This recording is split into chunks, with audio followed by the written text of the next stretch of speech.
All right, let's jump into another deep dive. Today we're tackling Spanish rice, Ooh, sounds delicious. definitely. But specifically, we're looking at two big companies, Rice Tartana and Arroz Savaris. Okay, I've heard of Savaris. Yeah, they're pretty popular, but Tartana, maybe not so much. Hmm. To really get into it, we've got a whole bunch of sources, articles, company websites, market reports. Wow, the whole shebang. Exactly. So we're going to learn all about these companies, how they do business, and what they can tell us about the world of Spanish rice. I'm ready to dive in. Me too. Oh. So first up, let's introduce our contenders. We've got Tartana, a company that's been around forever. Oh, yeah. How long are we talking? Well, get this, they've been family-owned and operated since the late 19th century. Wow, that's impressive. It is. And right now, it's the fifth generation running the show. 5 generations. You don't see that kind of dedication every day. No kidding. Hmm. And they're all about tradition, artisanal techniques, sustainability, the whole 9 yards. I'm picturing like picturesque rice paddies in the Spanish countryside. You got it. They're actually operating out of Valencia's Albufera Natural Park. So they're really connected to the land. Absolutely. Now, Savaris, on the other hand, is a different story. They're also a family business, but their brand is way younger. How young are we talking? They launched in 2006, so Oh, wow. So they're practically babies compared to Tartana. yeah, pretty much. But they're making a name for themselves. They're all about quality, innovation, and, like Tartana, respecting nature. Okay, so both care about sustainability, but they probably approach it in different ways. Exactly. And you know what else caught my eye about Savaris? They've got these endorsements from Michelin-starred chefs. Oh, fancy. So they're aiming for that high-end market, huh? Seems like it. But let's get to the heart of the matter, Hmm. the rice itself.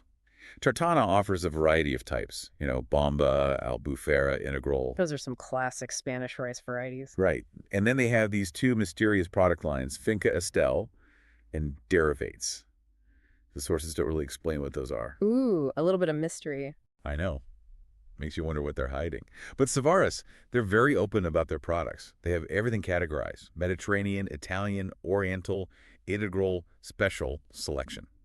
Wow, that's a lot of rice. It is. They even have quinoa, which isn't rice, but I guess it fits the theme. Yeah, quinoa's pretty trendy these days. That's for sure. But here's where things get interesting. Both companies sell Albufera rice. Okay, but that's not unusual, right? Since they're both Spanish companies. True. But Tartana's Albufera is special. It's a unique blend of Senya and Bomba varieties. Interesting. I didn't know you could blend rice varieties like that. Me neither. But it makes sense, like blending wine grapes. Yeah, I see what you mean. So what's so special about this blend? Well, Bomba rice is famous for its ability to absorb a ton of liquid while still holding its shape. Oh, right. I've heard of that. It's why it's so good for paella, right? Each grain stays separate and flavorful. Exactly. Yeah. So Tartana's really playing up this unique product. Makes you wonder who their target audience is. Yeah, good point. Who are they marketing this special race to? Well, from what we've gathered, they seem to be going after chefs, foodies, people who are really into high-quality ingredients. Ah, so they're targeting a more niche market. Exactly. Think high-end grocery stores, specialty shops, that kind of thing. Makes sense. So what about Savaris with their fancy packaging and endorsements? Who are they trying to reach? They seem to be going after a slightly different crowd. People who are looking for a premium product, maybe willing to pay a bit more for it. So like the treat-yourself kind of rice buyer? Yeah, something like that. Yeah. You probably won't find Savaris in your average supermarket. It's more likely to be in gourmet food stores. So we've got Tartana focused on tradition and a niche market, and Savaris emphasizing innovation and premium branding. It's interesting how they're both finding their own space in the market. It is. But it makes you wonder, how does this all translate financially? Are they making bank, or are they barely scraping by? That's a good question. Unfortunately, we don't have specific financial data for either company. So, another mystery. But we can make some educated guesses, right? Based on what we know about their business models. Definitely. I mean, it stands to reason that Tartana, with their focus on artisanal methods, might have smaller scale production. Which could mean lower overall revenue, even if they're charging higher prices. Exactly. But on the other hand, consumers are increasingly willing to pay a premium for sustainable, high-quality products. So Tartana could be doing better than we think. especially if they're tapping into that market. That's true. And Savaris, with their wider distribution and maybe more efficient production methods, could be seeing higher profit margins. Even if their per unit price isn't as high as Tartana's. Right. It's a classic volume versus margin equation, but without concrete numbers, it's hard to say for sure. Well, it looks like we got another mystery to solve. So we've talked about their products, but let's dive into how they're actually selling this stuff, their marketing strategies. Ah, yes. Marketing, the art of persuasion. Exactly. And it seems like Tartana is really leaning into their history, all about that sustainable farming and traditional methods. Yeah, they're playing the heritage card. Hmm. And you know what? It works. Especially these days when people want to know where their food comes from. Right. And their website, it's full of these videos showing their process. Like they even hand weed their rice patties. Wow, talk about dedication. That's a powerful image. It is. But Savaris, they're taking a completely different approach. All sleek and modern, with award-winning packaging and those chef endorsements. Yeah, they're going for that high-end, sophisticated vibe. Exactly. They're like the Apple of the rice world. Haha, I like that analogy. But, at the end of the day, marketing is just window dressing. It's the product that matters. So true. What are we seeing in terms of strengths and weaknesses for each company? Well, for Tartana, that heritage and commitment to sustainability, that's a huge strength. Consumers love that stuff. Yeah, but it makes me wonder about their overall environmental impact. Could Savaris, with their modern technology, actually be more sustainable? That's a good question. Unfortunately, the sources don't really give us enough detail to compare. So another mystery? Yeah. But we do know that Tartana doesn't give much info on pricing. And with those artisanal methods, they might have lower yields. Yeah, that could be a weakness. Limited information and potentially higher costs. Right. And what about Savaris? What are their strengths? Well, their packaging is definitely eye-catching, and those endorsements from famous chefs, that adds a lot of credibility. Yeah, they're definitely appealing to a certain type of consumer. Exactly. But again, no info on pricing. Are they super expensive? It's hard to say. Maybe they're the, if you have to ask, you can't afford it kind of rice. Uh-huh. Could be. But okay, let's look ahead. What opportunities and threats are these companies facing? Well, the good news is both companies seem to be in a good position to benefit from, the growing demand for specialty foods and sustainable practices. Yeah, people are becoming more conscious about what they eat. Exactly. So there's a market for both Tartana's tradition and Savaris's innovation. But are there any specific opportunities they could be taking advantage of? Definitely. For Tartana, I think they could really benefit from expanding their online presence. Oh, yeah, reach a wider audience. Exactly. They could even offer virtual tours of their rice paddies, really highlight that connection to the land. That's a great idea. And what about Savaris? What could they do?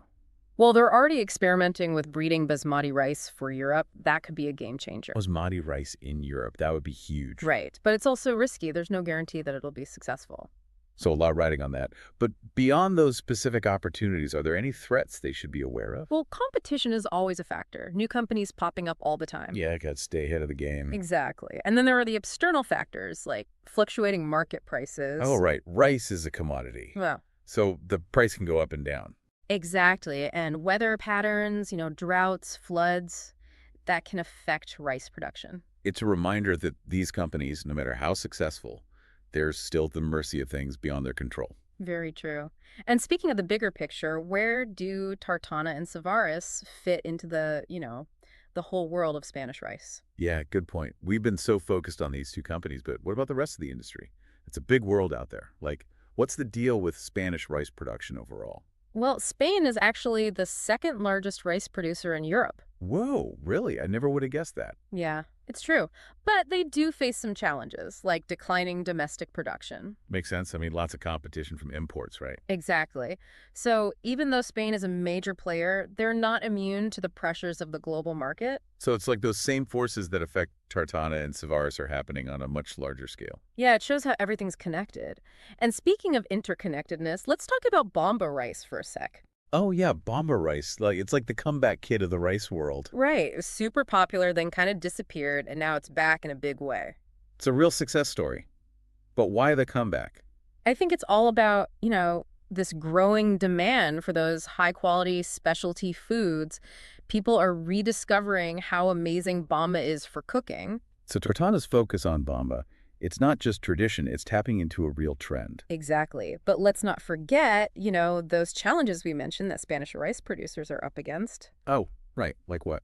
Well, one of the biggest ones is price volatility. Because rice is a commodity. Right. Right. So the Yeah, price can fluctuate a lot. exactly. It makes it tough for producers to plan ahead. Yeah, I bet. And that uncertainty is going to affect retailers like Tartana and Savaris, too. Oh, absolutely. Their costs are directly tied to those market prices. And then there's the perishability issue. Right. Rice has a shelf life. It's not like it lasts forever. Definitely not. And that adds a whole other layer of complexity to the whole system. Wow. So it's not just about growing the rice. It's about getting it to market and selling it before it goes bad. It's a delicate balance. Well, this has been a really fascinating deep dive. We've learned so much about these companies, their products, and the whole world of Spanish rice. Yeah, it's amazing how much goes into something as simple as a grain of rice. It really is. But you know what? This exploration has left me with even more questions. Oh, like what? Well, we talked about how both Tartana and Savaris care about sustainability. Yeah. But how are their approaches different? Like, are those traditional methods actually better for the environment? Or could Savaris's modern technology be more sustainable in the long run?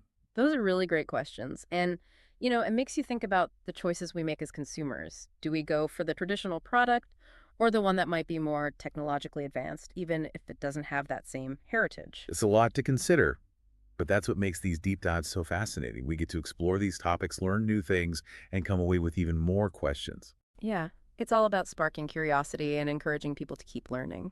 Absolutely. Well, that's all the time we have for today's deep dive into the world of Spanish rice. We hope you enjoyed it. And as always, keep those questions coming and keep on exploring.